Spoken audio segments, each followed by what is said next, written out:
Hey, welcome back to Two Super Guys Trade Stocks. I'm Dylan. And I'm Vinny. And today we're talking about something that came recently through my reels, another outrage about how screwed the world is financially right now in the United States. We're going to take it point by point, break it down, and tell you which ones are accurate, which ones are not accurate, which ones kind of need more context. So we're going to get to it.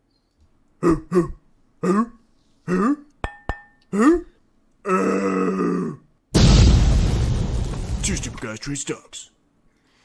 So the overarching premise of this reel, which is basically just a TikTok, was that there was a silent depression going on, and that numbers were being hidden, and the current generation of 20s were screwed effectively. That's the whole idea. And there's a lot to this. We got to take it point by point. We're going to break down each one and see which one actually makes sense based upon her arguments and what the data actually shows. But it's important. She related this to the Great Depression, which is the most disrespectful thing that this is horrible. I'm sorry. Well, it's always an interesting idea. You always got to kind of go into this with an open mind, right?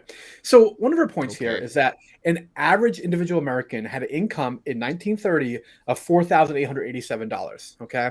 And then you got to compare this to kind of modern times. All right. So her claim is that the average annual income is $4,800 per individual, which would be $85,000 today, when in fact the average today is closer to $56,000. All right. So that's what she's saying. We've fallen well behind the level of individual wealth we had in 1930, which was got it. All right. So a couple points. So this little snippet right here, the liability for filing this return, that is literally taking off the Form 1040 from the 1930s era. And what it says here is that you only have to file this return if you made over $5,000 in net income. Okay.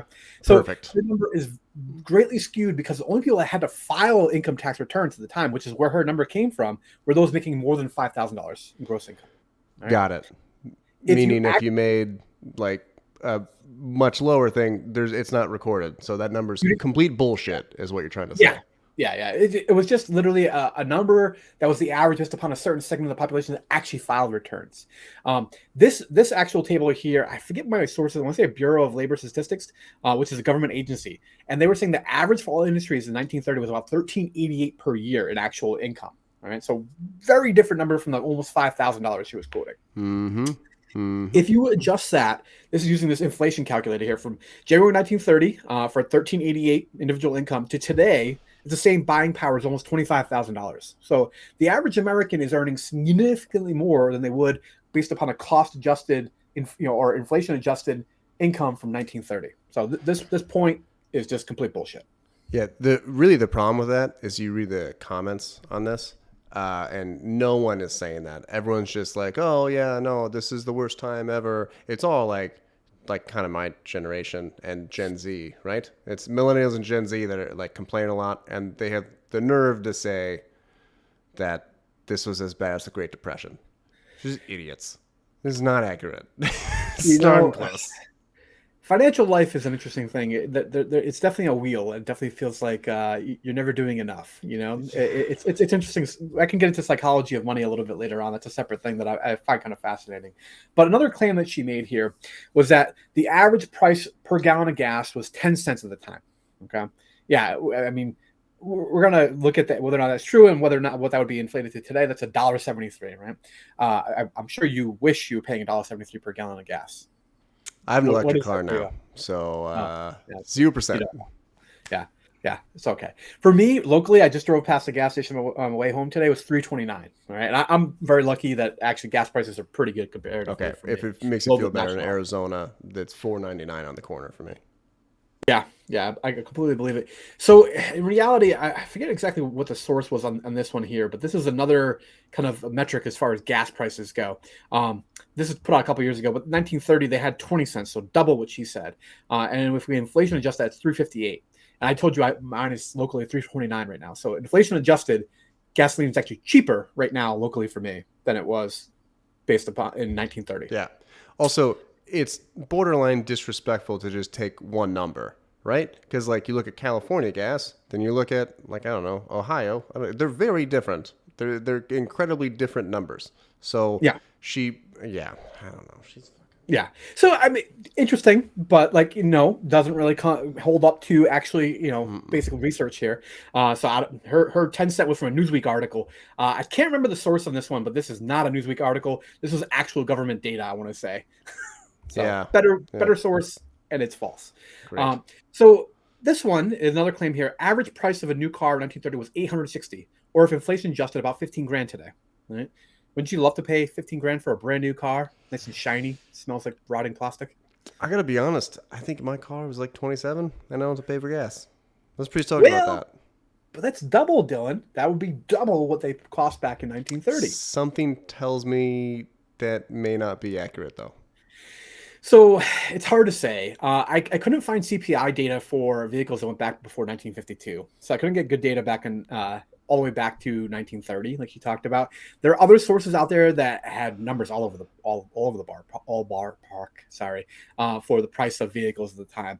I would say that this one is probably true though, based upon what I could find out there in the market. The vehicle. There were some articles saying that vehicles were like $300, at the time. There were some that said they were like $1,200. So her number is not too far off. And if you inflation adjust it, it does come up to about that $15,000 mark. So vehicles probably have gotten significantly more expensive since 1930. They've become whole Yeah. worlds more complicated since 1932. I'm not sure they had heated seats back then. Okay, that's all I'm going to say. Also, I would like to know how far, and how long you can drive your car before it broke down. That's gonna be something there. Like, there's gonna be a Yeah, problem. had to have a mechanic in the trunk and had to go out there, light the fire and warm it up for 30 minutes before you actually could go for a drive anywhere. Yeah. Yeah, it was a completely different technology. So another price kind of claim here is talking about home prices, right? So the average home was $3,900 according to her, or about $70,000 in today's dollars, whereas the U.S. median home price is actually more like $430,000 right now. I don't know why I have average there. It was median is like $430,000. Okay. Let's look at what that number actually supports of. Kind of, it's not unreasonable. She did kind of cherry pick a little bit in terms of her starting year, because home prices had peaked in like 1929, and then they dropped like 67% over the next couple of years as they entered the Great Depression. Hmm. And it was like a whole other world as far as foreclosures spiking over to $1,000 a day. And then if you actually adjusted this kind of $6,000 home price to say be like $107,000, so homes have definitely gotten way more expensive. I would agree So with that. that is one indeed that definitely true, I would say. Yeah. I know I wrote kind of. The one thing that's not helping that is you have like companies, giant companies that are just buying up houses, like Yeah. BlackRock and thing. Like, it's a problem. That's not good. There was an estimate from Wells Fargo that I saw recently that was published over the summer that they said by 2030, 40% of US single family homes may be owned by a like corporate landlord. Yeah, that's bad. That part's disgusting. Is that not one of the scariest like things you've heard in a long time? Like, That's pretty rough. Is it Great yeah. Depression bad? No. Oh, I don't know, man. That is leading towards generations of renters. So it depends on. Let me get to my slides, and then we'll talk about this. Okay. The one thing I wanted to point out about this too, that's kind of an interesting thing, and like, we have such an anchor bias. So I'm from the Northeast. I live up here, like not quite in the purple, but like not too far off. So homes are relatively expensive over here, but there's like a whole swath of the country where homes are much more affordable. Granted, you're not going to have as great amenities. You're not going to be 20 minutes from like I can go like 3 different grocery stores within 20 minutes. You're not going to have like the same level of income from jobs. But when you actually adjust based upon a cost of living versus income, I actually live in one of the worst areas of the country. Like kind of this southern New England portion is not a great area for cost of living adjusted income for my profession, which is kind of a sad thing. But it's very much regional pockets that have this really driven this home price increases, I would say, rather than like the country as a whole. I will say there's a caveat. This is from Q4 2021. There's been some Yeah, there's been some things that have happened yeah, since then. just a little bit. So if you want Um, to, I just have three quick slides. I more took the Great Depression thing more personally than numbers, because that's a stupid fucking thing to say. So in 1932, study by the Health Department, New York City, 20.5% of children were suffering from malnutrition. Great. Dope. Next slide. yeah, that's pretty sad. We have a unemployment rate of 3.5% as of like 3 or 4 months ago. The Great Depression was 25%. Okay? The number translates to 50 million unemployed Americans in 1933. As the Depression spread, some countries saw unemployment as high as 33. Disrespectful. Yeah, you're definitely minimizing that. I mean, you could argue that people are underemployed a lot now in this silent depression as opposed Sure. to the Great Depression. That's a valid argument because we've seen a lot of the jobs have been added in like the leisure and hospitality industries, which notoriously don't pay very well. So yeah, But underemployed, they not unemployed. pay, which They is do. nice. Yeah, Let's go to absolutely. this is my favorite one.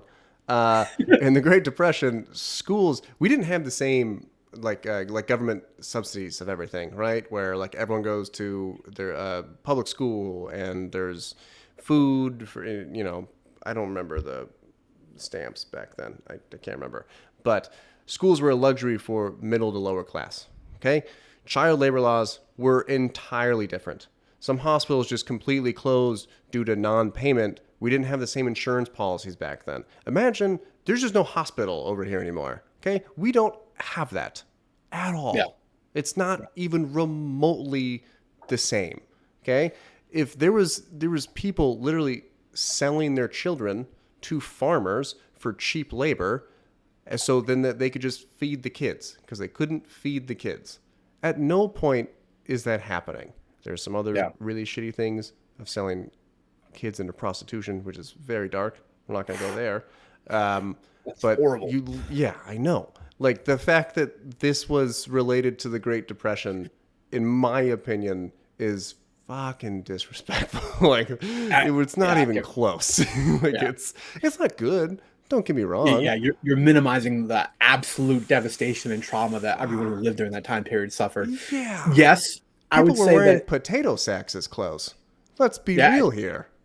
there are pictures of the bread lines. I mean, I haven't recently seen a bread line in my personal life, but that's just merely No, me. Um, you know, I think we're at a time where it's very hard to get ahead. It I certainly will agree with feels that. like you are swimming against the tide. And I get that frustration, but it's important to, how do I put this? Put it in context with other things. The quality of life is still phenomenal, right? Like any Significantly better. So much better. A yeah, thousand times better. We have like what antibiotics. I know. Yeah. And what would someone living in 1930 have been willing to pay for an iPhone 15? Literally Everything. the more value than probably the greatest individual wealth at the time in the entire world. It's crazy that we have so much and we're still struggling towards so much more, but it's important to be appreciative of the kind of small gifts, I guess you could say, you receive in your personal life. Yeah, for sure. I I will agree. The housing, the 40% thing, that's a problem. I don't think it's Mhm. near as bad as the Great Depression, but it could be a huge problem. Actually, Canada's having that problem where no one can afford to buy a house because they have weird zoning laws. So Yeah. that's not good. I'm not trying to minimize it. That's a problem. Yeah, not in my backyard is like destroying the opportunity for people to build affordable housing. Yeah. That's the real trend. Yeah. Not good. All right, guys. Catch you next one.